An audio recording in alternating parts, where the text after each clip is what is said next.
Mee Oromoo si jala jirtu tana nama 500 fi waatu jira intaluma teenya takka nama faayidaa qabu taheerumte Jaawar Mahammad ilillii teenya tan Rabbi eebbisirraa waanaaf. Mee naa himaaji takka as jalatti himaaji takka. Injirtu asirratti dhuguma. Dhalaan ta'e hundi kuduraa gurgurti. Kuduraa gurgurti si galee. Kuduraa gurgurti dhalaan ta'e gurgurtuun nafiin qabu. Latti teenya takka tagaara mul'ataa takka garuu Jeneraal Kamal Galchoo heerumte latti. Olle tibilbile urdi tibilbile mee anti arjella fotti kiin gaabi qabda.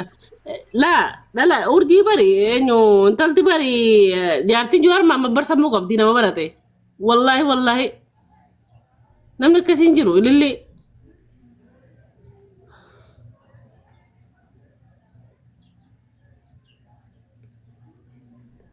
Oh, kelasii jirti ishee.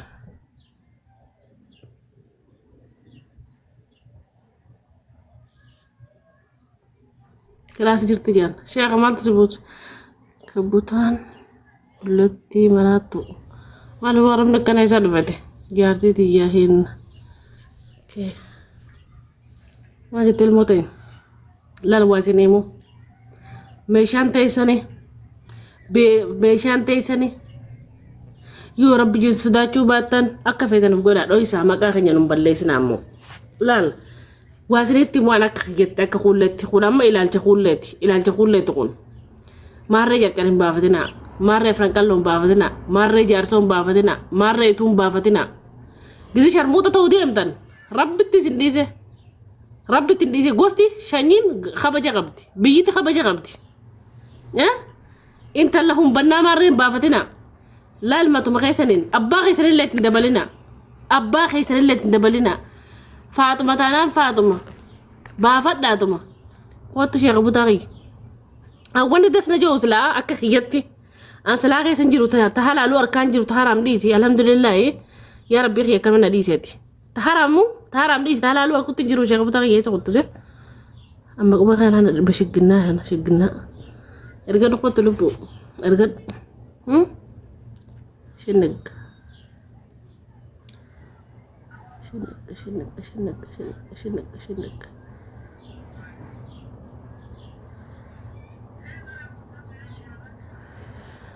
اوف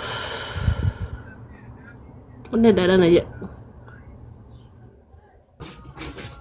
سوري مقاخي سقفة وانتي قردا مقاخي سنقدي ما قد ديمتان maqaa warri sin beeku illee firraajat jiraadha sharmutummaa isin dalagaa dhaan akkuma qabdu teedha dhagee fuullee edda dogongora tokko ka bakka waan ati gaafatteennee si'eena kaati dhiista tokkoon siimaana dhageeffadhu jalqaba gurbaan Oromoo sanii gaafa qulfii Oromoo tan hunda harkatu gurbaa Oromoo tokkotti dhaqee jee okay gurbaa Oromoo kan inni itti dhaqe sanii wajjin haasa'ee dubartii Oromootiin fuudhuu fedheennaan intala ammata jaamanaa arabaa dalaguu turteen si khanna jeeti intalatan awju wonu barsiiseje gaafa gurbaan kun intala Oromoo fuudhu ni beeyte dhalaan teenya tasuudi tu gisee qabaan faan eegalte bakka itti mataa qabattu barbaaddi dubartiin tun manni itti maqaa bakki silaa ina baasu mana saneettee waan murteeffatteef ganda sanii sokkati mootummaa jala gaafa kana gurbaan guutuu waliin gee jechuu amma tanuma itti mi'ooyte maqaa akka shaadaa qabatee galakkisuu didee malee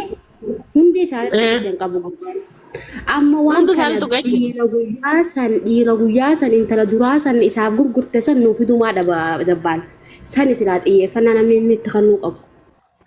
Dabbalban maallaqa qarshii kuma kennaniif jaani. 2,000 jaan. Gurbaan isii hojii waan walala qabu facharra qaanyeessuudhaaf bunaa san qaanyeessuudhaaf maallaqa fudhatee akkas godhee bara. Yaa kuma duraan geemis duraan geema ogufichuuf. Laa 2,000 kafalee jaan gurbaan. Intalumata nawaan saaxil baasuu faluuf namnummaa isaa ni arrabsee garaa kubate yes amma gurbaa Oromoo khaximtii duraa miciyyoo maqaan isii caaltuu joosan gurbaa arabaa saniif nikaa godhe san nuuf haa gabbaasu dabbaan yoo dhuguma saaxila ta'e yoo dhuguma maqaballeessu dubartoota Oromoo jira dalagaa miidiyaa kana gubbaa taa'u jira gurbaan kun maaliif si gabbaasa dalagaadha beeksisa maaltu fide Mirkasih. So, eenyu gaarii qaba wanna isiin qabdu tana namaa wajjin dhiqaa isiin dhiqee tajaajilee kanatti magaalatti godhateen bal'aqee dhiqee Eluga. Dabbun kasi. awwarrumachirra dhaqee isaaf intervii ta'u wanaan na ajaa'ibsiisa yeroo takka takkasii jira. Yeroo takka takka garuu bar khasasuu ni dandeessan heera akkasii ni imbaasii Itoophiyaatti nama Dhalaan teenya majnuuna hin beektu dhalaan teenya badawa. isin salphisu khasasuu dandeessan. Dhalaan teenya seera butaa dhalaan teenya waan beekumsa qabna ni beekta. Wanni nama bodaanse. Sexual harassment jettanii khasasuu dandeessan heera Itoophiyaa keessa jiru. Biyya. Oh, tachiirisi biyya tanatti amma hiqaamaa qabaatus qabaachuu baattu nama khasasuu dandeessa. Haga bakka fedhe deemuu dandeessa. Hiqaamaa sin gaafata mana murtiitti. Seera waan takka sin gaafatu waan takka hiqaamaa qabdaa maarree qabdaa nama sin joon jiru. Bakka tana amma qota bulaan keenya kun hin beektu. Yoo namni tumbesa kan macallifti manguddummaa fidhatee dogoggora. Amma raftichi isa lubbuu dhiibaa jiru dandeessi hin beektu malee isin. Lubbutti isa isiisu fedhe qaadiyyaa isa naquu dandeessi. Wallahi laazim hiqaamaan qabna jechuudha. Ijoolleen teenya uummata kan beektu uummata kan beektu. Wanta kan beektu. Waan kanas darabbitu. Walaa khasuuraa isii hayyama siiti ala miidiyaa irra fidee riikoordi godhattee waa hunda yoonii fi amma imbaasii Itoophiyaa dhayitee akka gaarii khasasuu dandeessi. Nama kana bakka jiranitti imbaasiin fuutiif. Dhugaa bakka feetee fuutuuf dhuguma. Akkas. Maaltu qaama isaarraa waan akkanaa waan maaltu isaan geewu si jammara abbaan fedhe waan fi gurgurachuu hin danda'u. Gaafa qillee magaalaa fidde qillee gurguratte jeemaa ajandaa isa nama godhata. Meeshaa isiin ofii gurgurattee ofii dhiisuu dandeessi. Maallaqa sii kafalee akkas godhuun hin qabdu. Intalli dubartiidha. Dogoggortuu intalli dubartiin gisee jireenya itti hammaate laaftuu waan taateef. Ammaa sharmuutan fedhu. Amma baalageen fedhu. Garuu miidiyaa irra fidanii saaxiluu biyya karrabuu gaarii miti wallahi. La ani tanan fudhadhu wallahi. Hin fudhadhu tana. Sanuu masganda tokko maqaa yaamanii. Assalamu alaikum. Gandaa bitaa. Waalaikum salaam. Abrishii datti fufi. Tana keessa maaltu gandani? Abbaan fedhuutti isaa gurgurachuu danda'a. Laalammata gurguraa fi bitiitirraa ala wanni kun ganda maqaa yaaman hagamta kadhalaan Oromoodhaa ta ganda sanii rakisha hambargarii ni maarree jirti jaansan fidan nama tokkoo fi lamaa miti kan waan kana laaluu qabu. Na fakkaata beektee sa'a baandi kan darbee namni dhakaachaan darbeettee Oromoon dhiirti teenya kabajaa shamarraniif hangam takka qabdi. Dabbaalii fi warri dabbaalii wajjin taa'e gatii keenya nu himee jira jechuudha. Wanni kuni wanta baatii miti. Isii qofaa miti kan arrafame ana kan dhageetti hedduu keessan turree kaleessa ajajabaan qabaachuu ture isaan waan kana gurbaa san fidanii maali ifiif nu ragaxuu bira dabartaniiti amballee fidanii nu ragachiistani naan galle dubbiin. Akkamitti obboleettii ta'e namicha biyya biraa alagaa fiddee hagam takka obboleettiin ta'e gadi galoo rakisha sheemoo maal jedhaniin gaa qaanyii hin qabne jettee koflaa mana keetti dhiyeessitee dhaggeeffatta. Ani wanni hedduu na ajaa'ibsiise akkamitti foon fiitii fi naane foon karkarrootii jedhama. Wanni kuni bakka dheeraadha dhaqa. Quba qabaadhaa durani dubbatta maal jetti faranjiin waggoon fi saba takka yookaan ammoo namoota tokko tokko balleessuu oguu barbaaddu ni yaamta maqaatti maxxansita ni balleessita.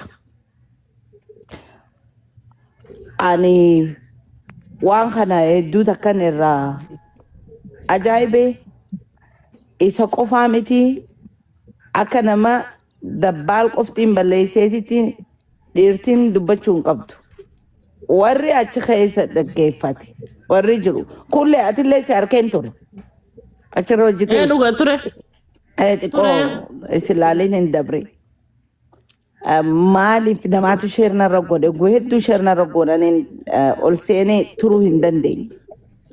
Oggunan jirtu na boroshiita hamtu dubbachaan turre gaafachuu jira malee hamtu dubban erganan deeme gandaafe gandallee akka taane kaasee maqaa deebi'ee mas dhalaa sanillee akka hin taanetti laal gurbaan munaa wajji ollola intala munaa jaalasanii wajji ollola riyaala 2,000 kanneef wanni dhalaa biroo dhiisee munaa san qofarratti xiyyeeffateefu kafalee achi dhaqe naasitti hima laal munaan dahaba munaan dahaba munaan intala teenya nutiif akka inni jedhu sanii miti garuu shamarran qofa osoo hin taane dhiirtinilleen waan kana dura dhaabbattee dabbaal waan hedduu waan gaariis fidaa akkaataa bakka kanatti dhufanis ni beekna garuu wanni kaleessa ta'e suni hangam takka akka nama goommaa gubee qaama namaatirra naqeetti nama gubaa nama sabaafi shamarran Oromoo keessaafuu ka ganda inni yaamee ani irra deebi'ee hin jedhu tiif duutuutu waa beek yoo ka isin dhukkubsu ta'e wanni sun jecha koflaa si qalu akka galaanaa koflaa nama nyaatu suni fokkotaadha. Dubbiin sun akka galaana koflaa nama nyaatuuti. Bishaan osoo si kofalchiisuu si ajjeesaa beekadhu. Nuka. So ani namni biraa dubbatu an karaa kiyyaani. Arabni laal amma nama bakka